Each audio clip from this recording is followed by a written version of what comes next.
Congratulations, Secretary Panetta. Thank you very much. On behalf of the Institute, on behalf of my colleagues, we're really delighted that you could be with us. No, I appreciate that very much, and my deepest thanks to all of you and to the Institute. I've had the opportunity to work with the Institute in a number of capacities. Dennis Ross, who's an old friend of mine from the Clinton days, is somebody that I have tremendous admiration for, but the whole staff of the Institute, you have one of the finest staffs in Washington dealing with some very tough issues. So I thank them for their service and thank all of you for supporting the Institute. It is a very worthwhile cause, and I'm deeply honored that you would honor me in this way. That deserves applause. Thank you very much. All right, so now that we have you with us and nearly 200 of your closest friends in this very intimate setting, we can ask some serious questions about serious issues. Let me begin with this. The Obama Doctrine question. Jeff Goldberg, in his now famous Atlantic interview with the president, identified what he called an Obama Doctrine, that in terms of the Middle East, he summed up as, the region doesn't really matter to us anymore. We can't really solve its problems anyway. Oh, and by the way, our allies are as much a burden as they are an asset. These are his words in describing what he thought are the views of the president. Is that right, in your view? I should have had a scotch before I got up here. I gave you a chance. You know, I think, look, I served with the president in the first term, and I'm not quite sure what the hell went wrong in the second term, but at least in the first term, with Secretary Clinton and Bob Gates, and I was director of the CIA. And I have to tell you that in terms of the operations that I was involved with, the president was very supportive of all of our operations, not only in Pakistan, in Afghanistan, and elsewhere, but also in the Middle East. And I never had any questions about whether or not we would do everything necessary to try to protect our country. And I felt he was committed to that. And I think he operated in a way that reflected that commitment. Certainly when the Arab Spring occurred and we had to take action to deal with particularly the problem in Libya, I think the president did make the right decision to go into Libya. And we formed a very strong coalition to be able to go after Gaddafi. And he was supportive of that effort. I think the problem, as we've all found out, is, and the president admits it, is that there was not enough of a support system to basically deal with some of the fallout of the Arab Spring. I mean, we knew these countries were going. We knew that it was an opportunity. And frankly, we should have had a broader strategy to provide support for those countries as they try to achieve stability. That clearly was something that I think was a failing.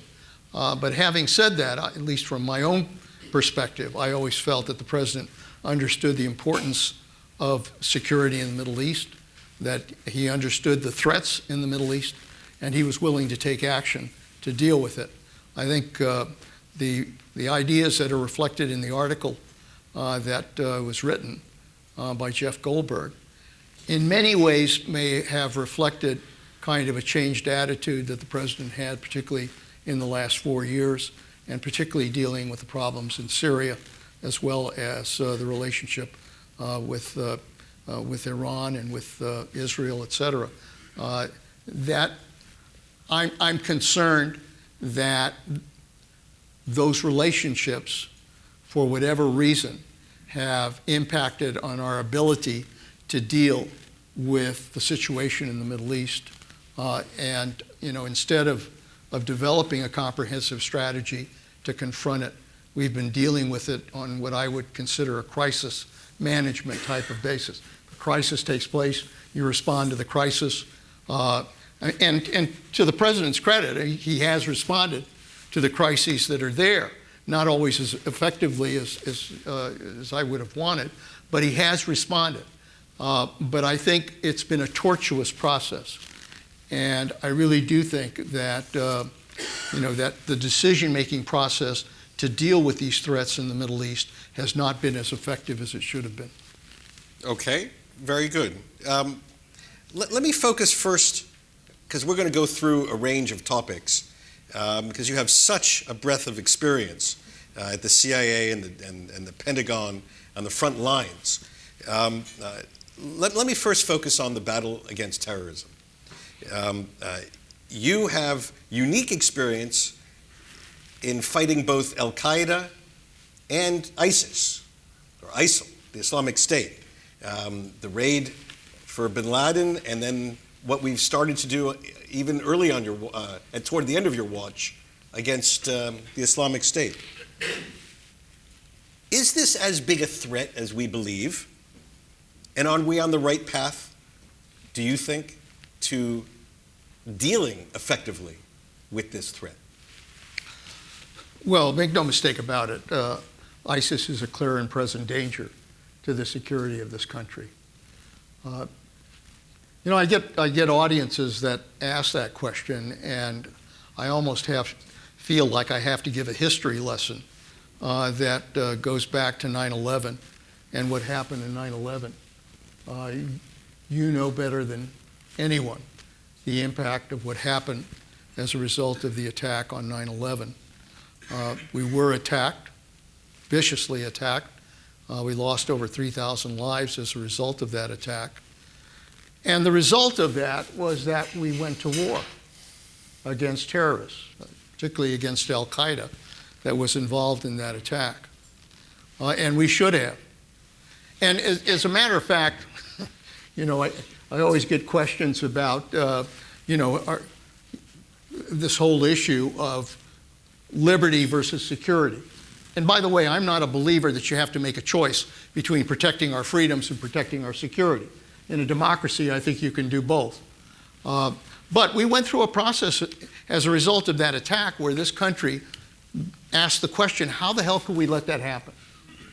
There was a national commission established because there were concerns about how could we let an attack like that happen on our country.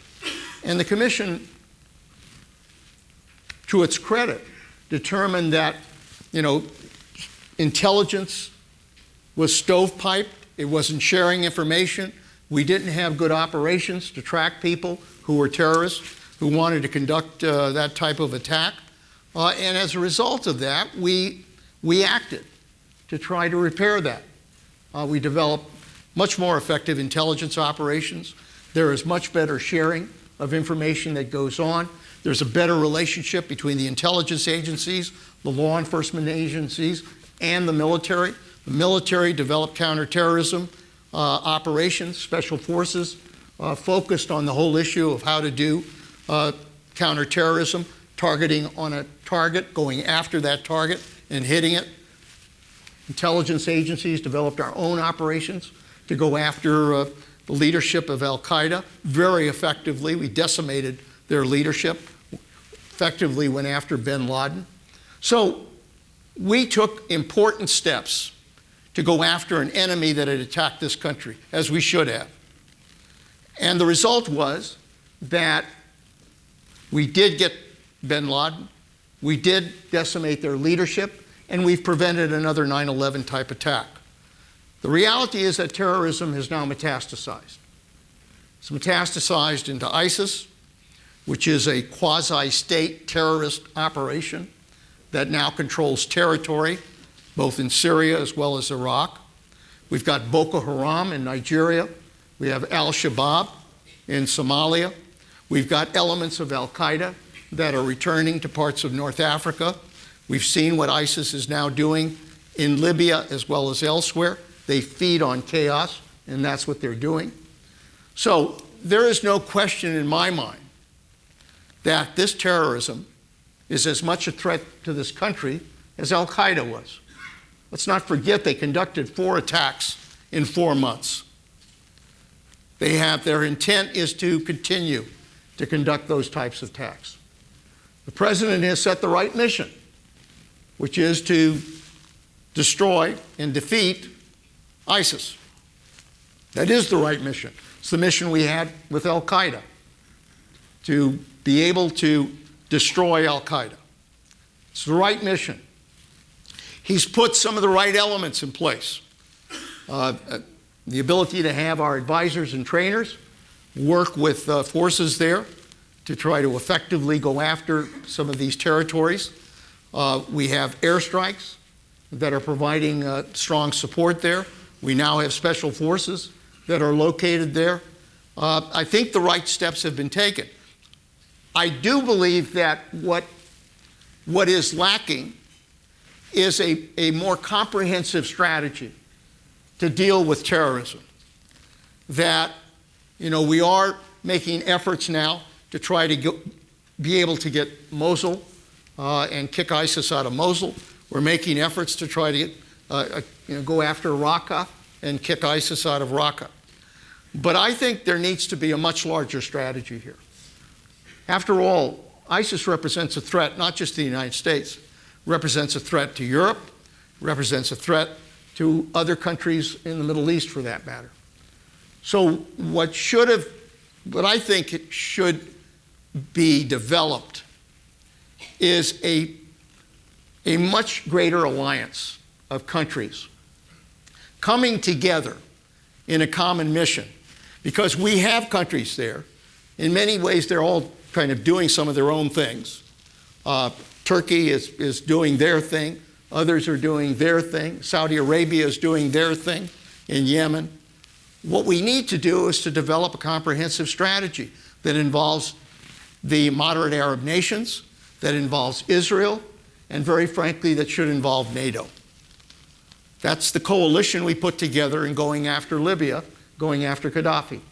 That's the kind of coalition we ought to establish. We ought to have a joint command headquarters in which everyone is operating at the same table, identifying targets, identifying strategies, and organizing the forces that are going to go after those targets. That's not being done. That should be done. In addition, it seems to me we need that kind of coalition, not only to deal with ISIS, but to deal with the threat from Iran as well. Because even though we've negotiated the agreement with Iran, there's no question that Iran continues to support terrorism, continues to be a destabilizing force in that part of the world. We need that coalition to make very clear to Iran that we are going to contain their ability to spread that kind of terrorism in the Middle East.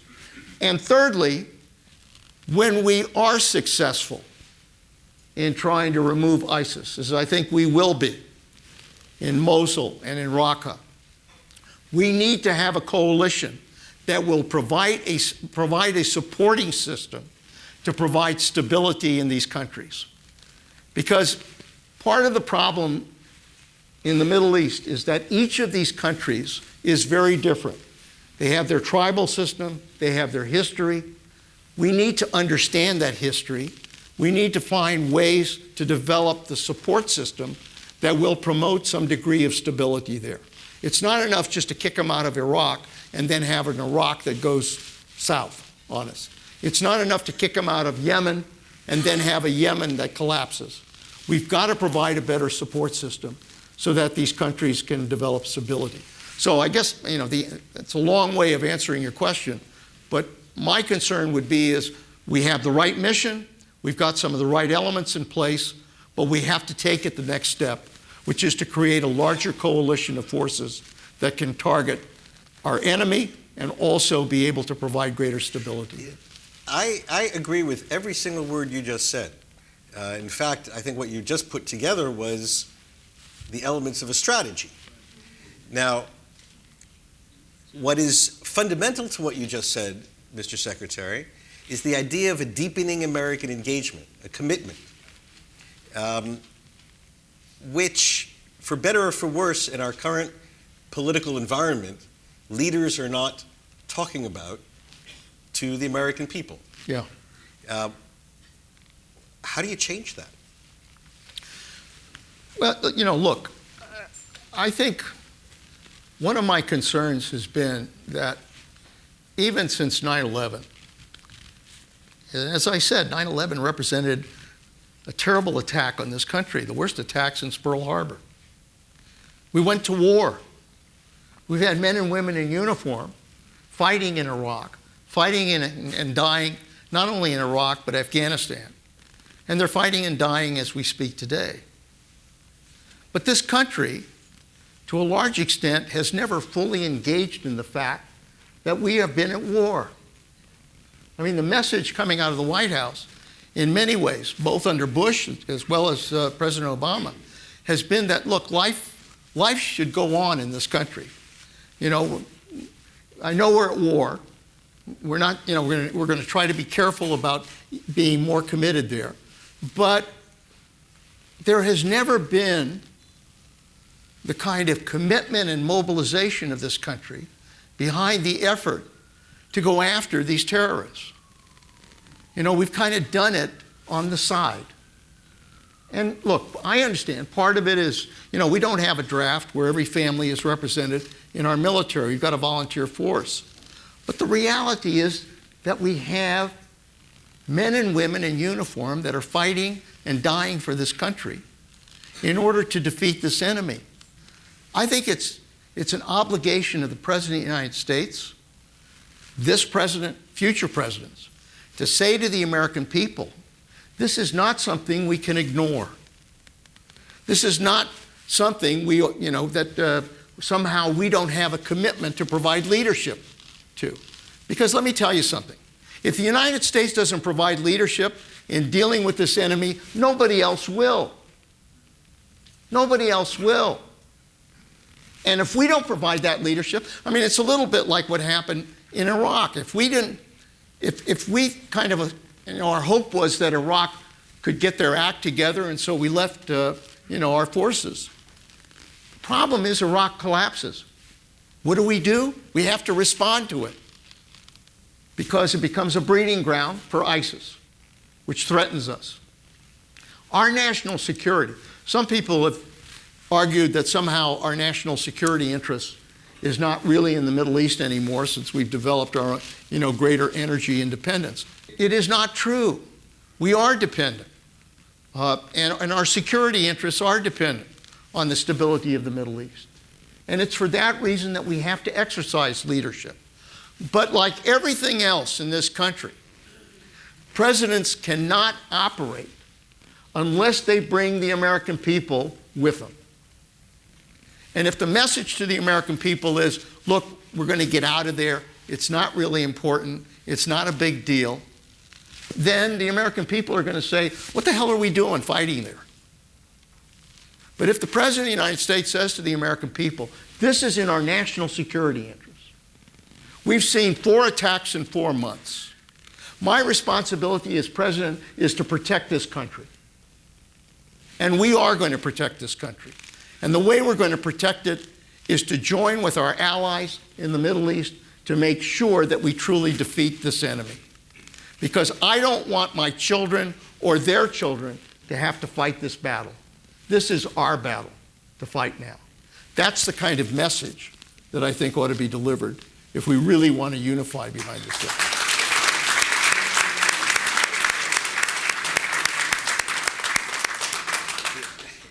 You just gave a very stirring message about the importance of commitment and leadership. The first cousin to this is the word credibility. And I know from your memoir, which I'm happy to plug, from your memoir, you took issue with President Obama and his Syria policy on what is briefly referred to as the red line issue. But your comment was more on the importance of credibility in American foreign policy. For the very few people here who haven't read those pages in the book, why is credibility so important? Credibility is everything. I mean, you know, credibility is everything in business. It's everything in personal relationships. Credibility is important to family life. You know, if you have a father and mother whose word isn't worth anything, you know, children then distrust their parents. I mean, credibility is important. To say something and to stick to it and know that others are relying on your word. That's what it's all about. And it's true for a commander-in-chief. I mean, a commander-in-chief in today's world, if that commander-in-chief says to an enemy, don't do that, or we will act, then the credibility of the President of the United States, and for that matter, the United States of America, is on the line. It's on the line. Now, one could argue, I know, you know, my friend Bob Gates doesn't think that the President should have drawn that line in Syria, and I guess, you know, you can argue that. When the President drew that line, I was still Secretary of Defense. And frankly, I thought it was the right line to draw, because we're talking about the use of chemical weapons, which violates every international law. We've signed treaties against the use of chemical weapons. Yet we knew very well that Assad had supplies of chemical weapons. I mean, we've been tracking it. I was tracking it as director of the CIA, and we continue to track it when I was Secretary of Defense, because our biggest concern, frankly, was that those chemicals were going to wind up in the wrong hands.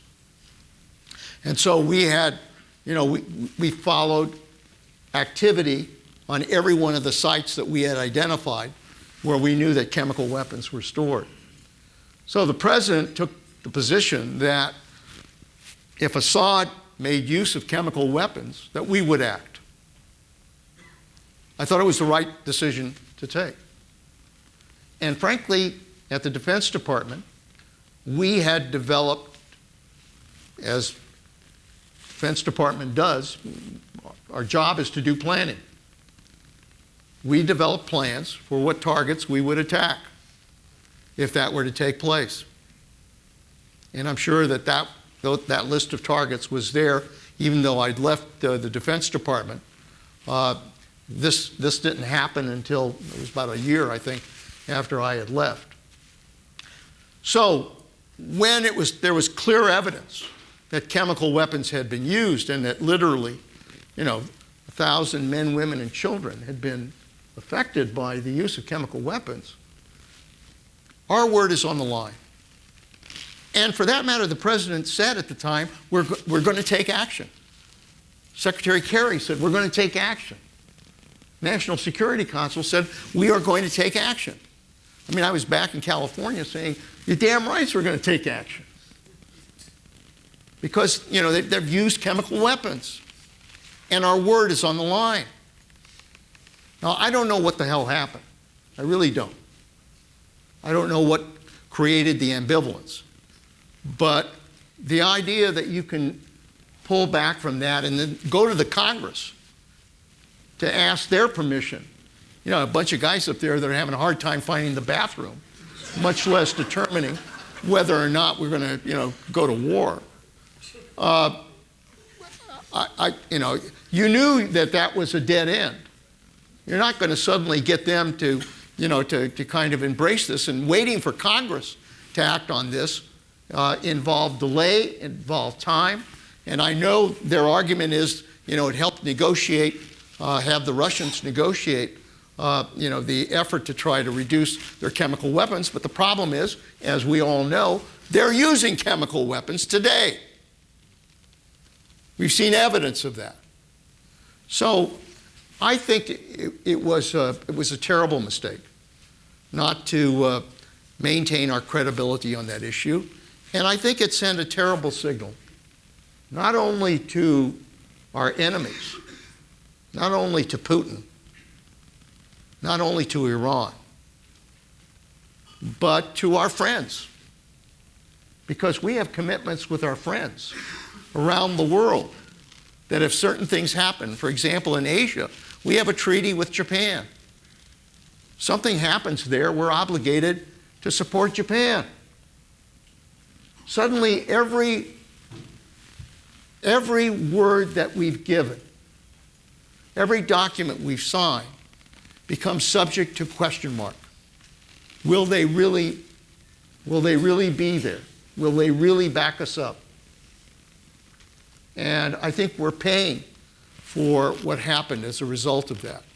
Now, obviously, I think we've gained some credibility back by virtue of what we're doing in the Middle East and the effort that we're conducting there.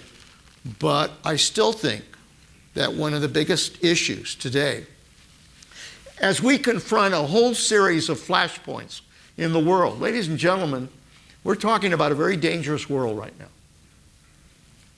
I think this is the most unstable world since the end of World War II. We've got terrorism we're confronting. We've got a war on terrorism with ISIS. We continue to have failed states in the Middle East that are the breeding ground for even greater terrorism. We've got Iran continuing to provide support for terrorism. We've got North Korea testing nuclear weapons, developing missiles with a very unpredictable leader. I mean, we have no idea what this guy is thinking. The only person he gets along with is Dennis Rodman, for Christ's sakes.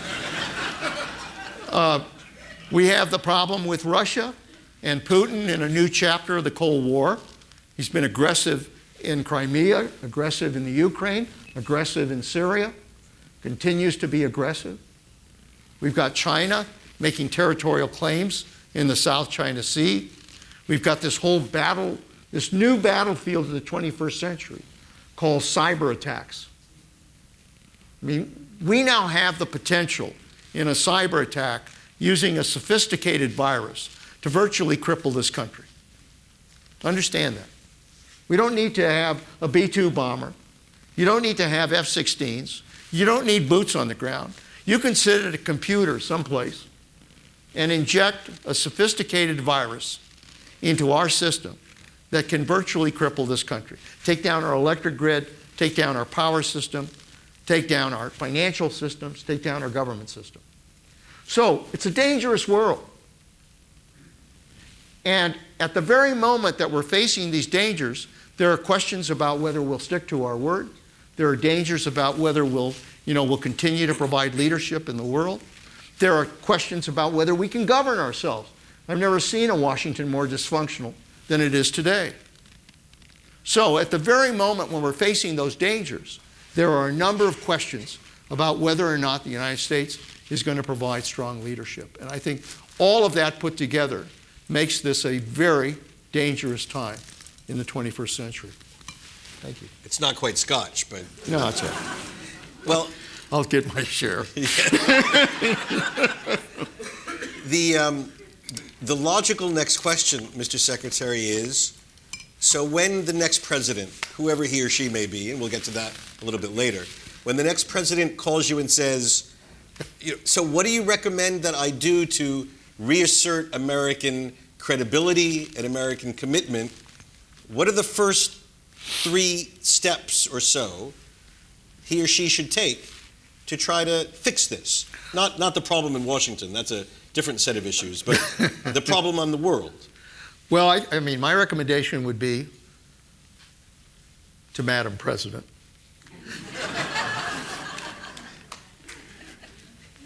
I'm not sure this other guy is going to call me.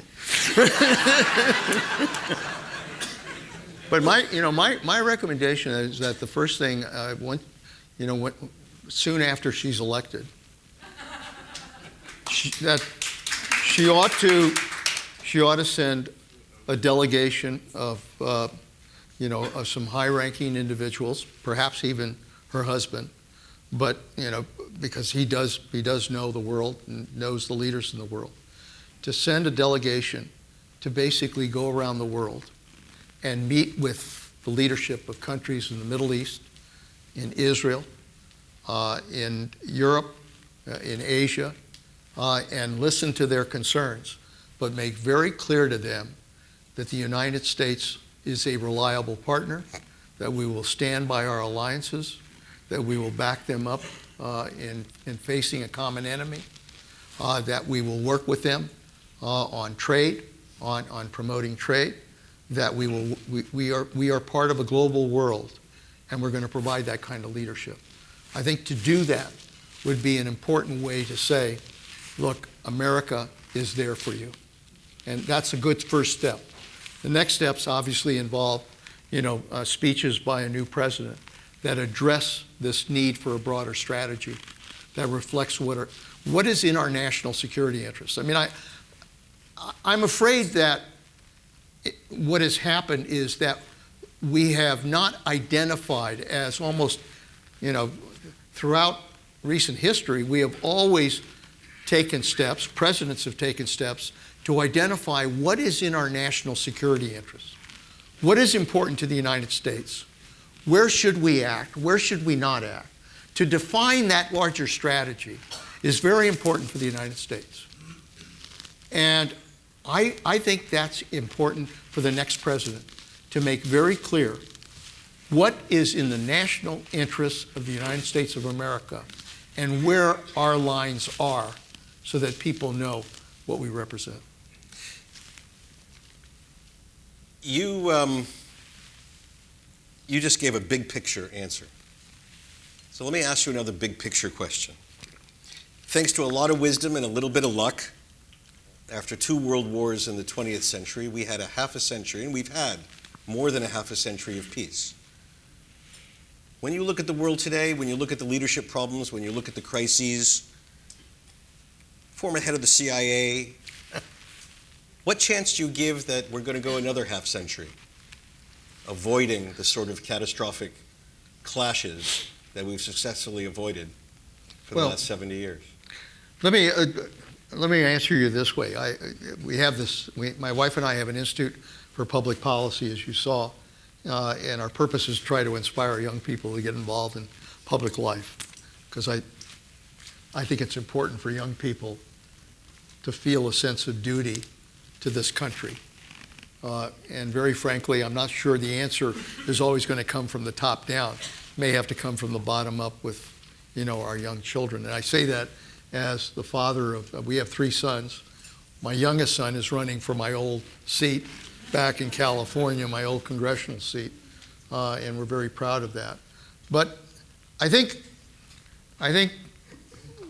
one of the things we do with this institute is we do a lecture series. And last year, it may have been the year before, I did a lecture series on 100 years from World War I, 1914, 2014. And at the time, I thought it would be a nice way to kind of talk about the world of 2014, or 1914, and what's changed in 100 years.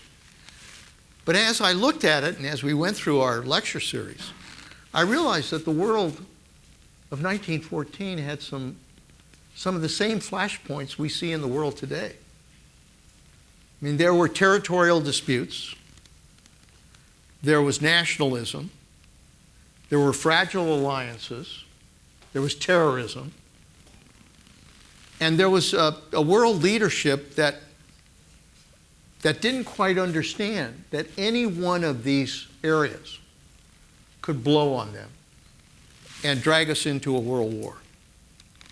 And I think the greatest danger I see today is that with the number of flashpoints that I just described, that there could be a dangerous miscalculation. There are too many places where a miscalculation could occur.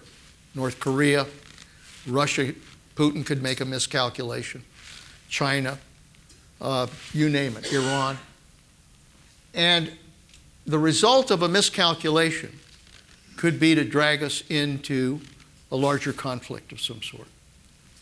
Now, am I saying that's going to happen? It doesn't have to happen. If the world is prepared to come together, to build the alliances, to have the friends that we need in order to deal with the threats I just described.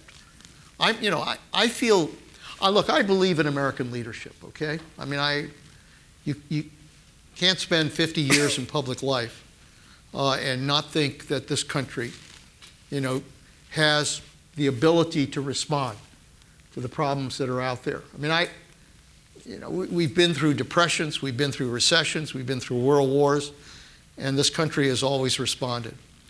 And the reason I believe that is because I think the real strength of this country lies in the common sense and resilience and willingness to fight of the American people. And I've seen those values. I mean, as Secretary of Defense, I saw them in the men and women who serve this country in uniform. I mean, look, I've looked into the eyes of young people that were going to war, and understanding that they might lose their life in order to fulfill a mission we were giving them to protect our country. And I've never quite understood if our young men and women are willing to put their lives on the line and to fight and die for this country, why our elected leaders can't use a little bit of that same courage just to govern this damn country.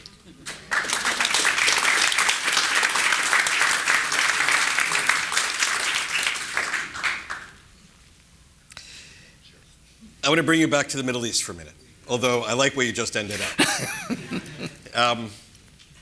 As you know from our video, our original plan was to honor you along with Ehud Barak. Yeah. And a celebration of your collective efforts to build the U.S.-Israel strategic relationship. In that context, I want to ask you about the U.S.-Israel relationship, and I want to specifically ask you a question about a line in that Goldberg article, which he attributes just to you, namely the idea that you said, that the president said, that he questioned the wisdom of America's commitment to Israel's qualitative military edge, what's called the QME, over its potential adversaries. So, did Jeff cite you accurately? What's the real story here?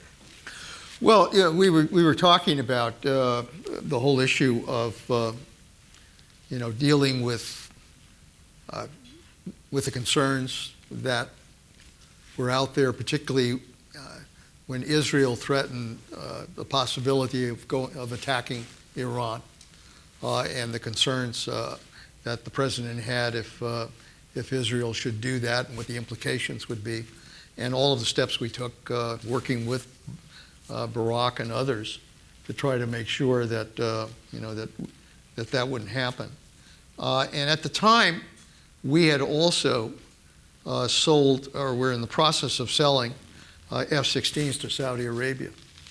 And at the time, we were going through a lot of contortions in order to deal with this issue, to develop the kind of technical responses that you have to develop in order to make sure that we protect Israel's quantitative edge. And it's not easy, okay? Not easy. It's difficult. And the president kept asking, why can't we get this damn sale done? And every time I'd go in and say, look, we're working our way through it. We'll get it done. But it's not easy. And the president, reflected some anger about why the hell do we have to do this in the first place. And I said, because, we've made that obligation, and because it is important, particularly with our relationship with Israel, that we protect that. And I think he understood that. But like all presidents, you sometimes get pissed off if things aren't happening, and you raise questions about that. And that's what happened here. And in the bigger sense, you've seen it from the inside out, the U.S.-Israel relationship.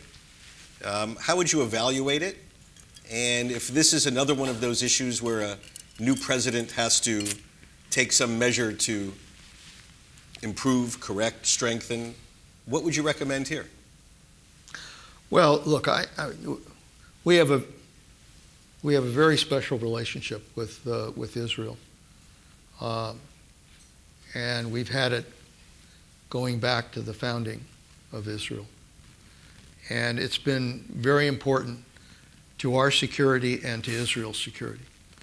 I mean, I can't tell you how important the relationship has been with Israel in the capacities that I served in.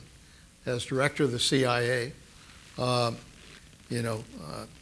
dealing with my counterpart in Israel, Mayor Dagan, who was a wonderful, I don't know if any of you, had the opportunity to meet him, but Mayor Dagan was,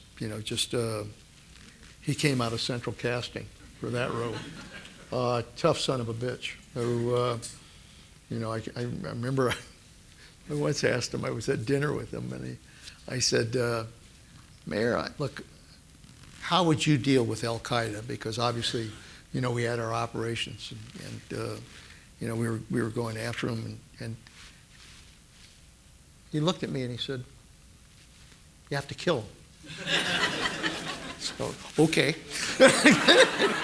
Yeah, I got it. And, but Mayor and I, we had a relationship where we shared intelligence. We were all focused on Iran, largely at that point in time, but we were also focused on other terrorists around that part of the world. We had developed operations. We were working together on all kinds of efforts, and it was very important to our ability to provide security to his country and to my country to do that. As Secretary of Defense, same kind of relationship. I mean, we helped, the Iron Dome has been able to protect the people of Israel from, the kind of wanton missile attacks that took place, particularly coming out of Gaza. I mean, that system, by the way, is able to knock down 90% of the missiles that are going in. And it's a very sophisticated system and an important one.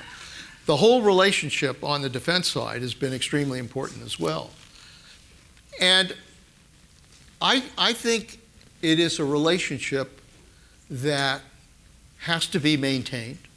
We've got to continue to support Israel and continue to strengthen that relationship. I think it's going to be extremely important for the next president of the United States to be able to try to put that relationship back on a better track. Look, there have been personality disputes here. The fault, frankly, lies on both sides. It isn't just one side, it's both sides. But the fact is, this is a much more important issue than the personalities involved. This goes to the heart and soul of the security of our country and the defense of our country and the defense of Israel. And for that reason, I think it's really important to try to rebuild that relationship. As I said, what I would do in developing that broad coalition that we need to deal with the instability in the Middle East is not only to have the moderate Arab countries, Turkey, etc., be part of that coalition, but I would want Israel to be part of that coalition as well.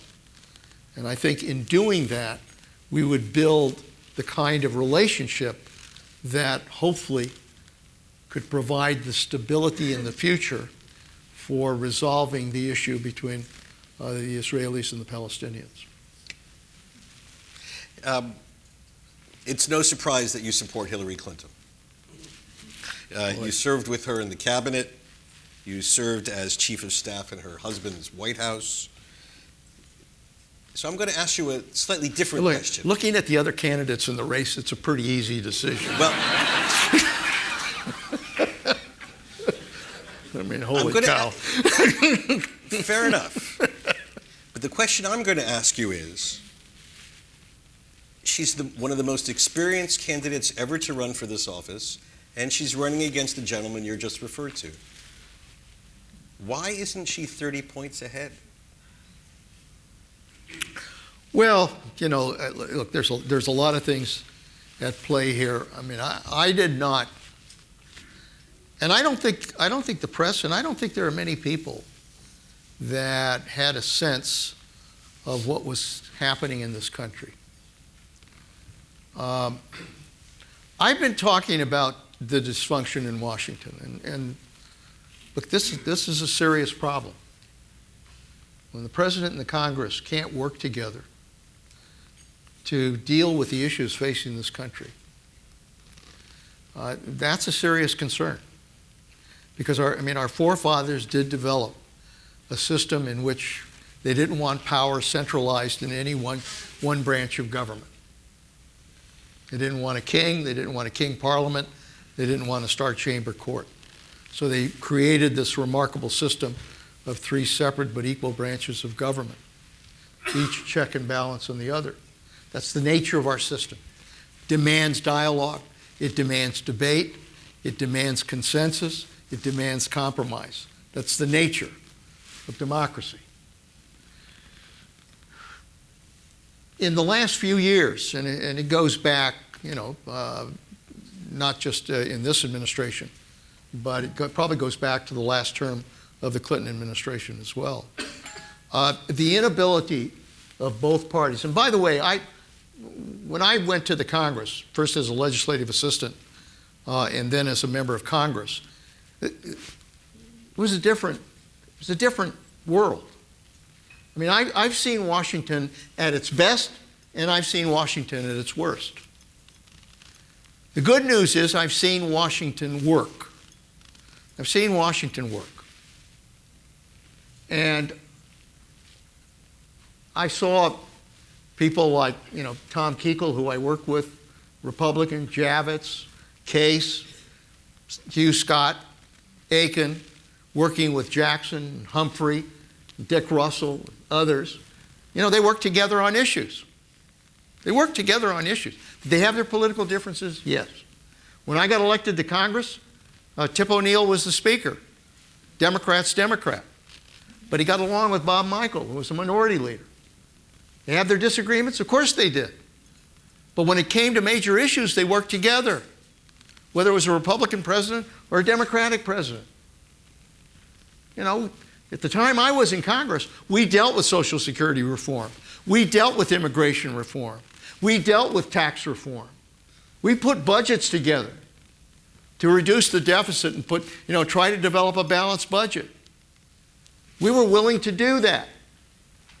Today, it's the most dysfunctional I've seen it in 50 years. Partisan differences, the divisions, the inability to come together. We're not dealing with immigration reform. We're not dealing with the budget. We've got a $19 trillion debt. We're not dealing with energy issues. We're not dealing with funding for infrastructure in this country, for God's sakes. We're not dealing with war authority for the president. They're not even willing to fill a Supreme Court vacancy. All of these things are not being dealt with. And you know what? I thought I was kind of a lone voice out there talking about this. But the reality is the American people were getting pissed off as well. There's a lot of anger and frustration with the dysfunction that's taking place in Washington. And that is a nerve that Donald Trump was able to exploit. It's a nerve that Bernie Sanders was able to exploit as well. Now, do I think that either of these two guys is going to be able to go back to Washington and govern? Hell no. They're making promises that nobody can deliver. Trump is making ridiculous promises. About even McConnell over the weekend said, no, we're not going to do that about stopping Muslims from coming in the country. We're not going to let him pick up 11 million immigrants in this country and deport them. We're just not going to do those things. And the same thing's true for Bernie. Bernie's promising, all kinds of free things to people. It's going to raise federal spending by about 50%, add about $15 trillion to the debt. Now, if you're an establishment politician, somehow that's a bad word.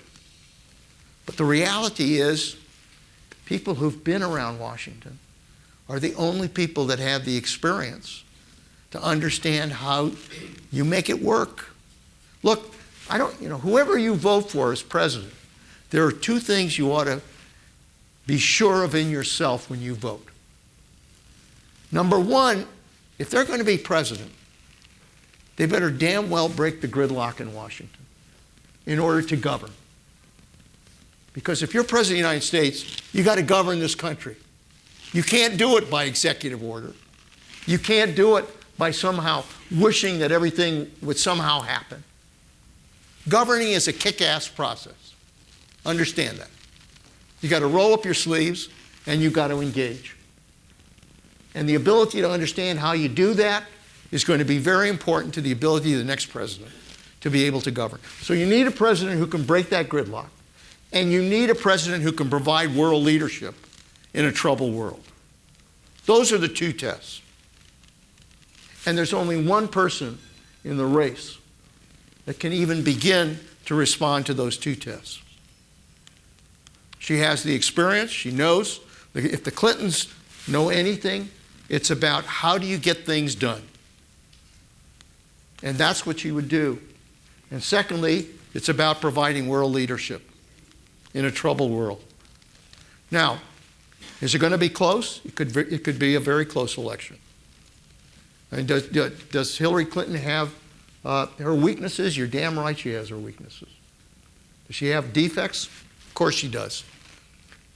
In the 50 years I've been in Washington working with 9 presidents, they all had their weaknesses. They all had their defects. But thank God, in many instances, their strengths were greater than their weaknesses. And that's what I believe about her, that in the end, her strengths are better and stronger than her weaknesses. And that ultimately, that's why I think she would make a good president. Ladies and gentlemen, please join me in thanking Secretary of Defense Leon Panetta, recipient of our Scholar-Statesman Award.